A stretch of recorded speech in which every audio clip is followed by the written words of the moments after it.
all corporations have social and environmental impacts.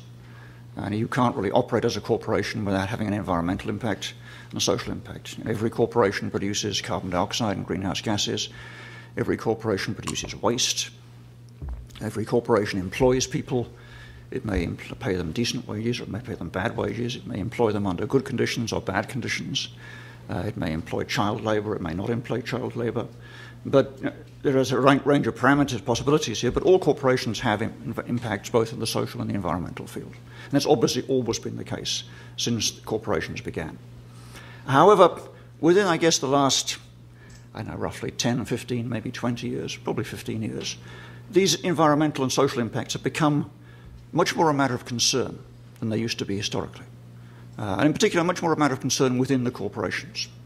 It's probably fair to say that if you look at the Fortune 500 companies at this point, the vast majority of them have people who are responsible for monitoring and managing these social and environmental impacts, and who report either directly to the CEO or to someone who reports themselves directly to the CEO.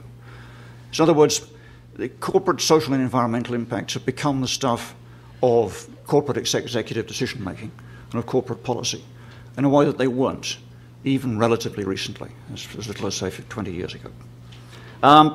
So the first thing I want to try to understand is why this has happened. Why are corporations today concerned about social and environmental impacts when 20, 30 years ago they were most certainly not? And I'm going to argue that there are 4 factors that have contributed to this, and try to understand what the implications of these factors are. One is goes back to the Reagan-Thatcher era and the rhetoric of rolling back the frontiers of the state, which I'm sure many of you remember, positively or negatively. During that era, a lot of industries were, a lot of state-managed sectors were privatized. There was an awful lot of deregulation.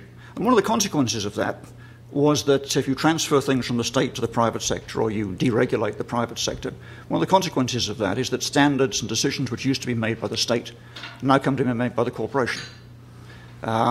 So you're pitching into the corporate in the area of corporate decision-making issues which were previously covered by state enterprises or by state regulatory bodies.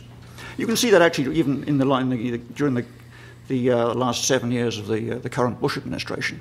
Although the Bush administration has not technically deregulated on environmental issues, it has effectively neglected the implementation of a lot of environmental laws.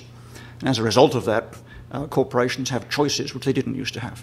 I mean, they can decide whether to take advantage of the lapses in the administration of a number of the US's principal environmental laws or not. So corporations have more choice about setting their own standards on social and environmental matters in a world where, quote, the frontiers of the state have been rolled backwards, deliberately or otherwise.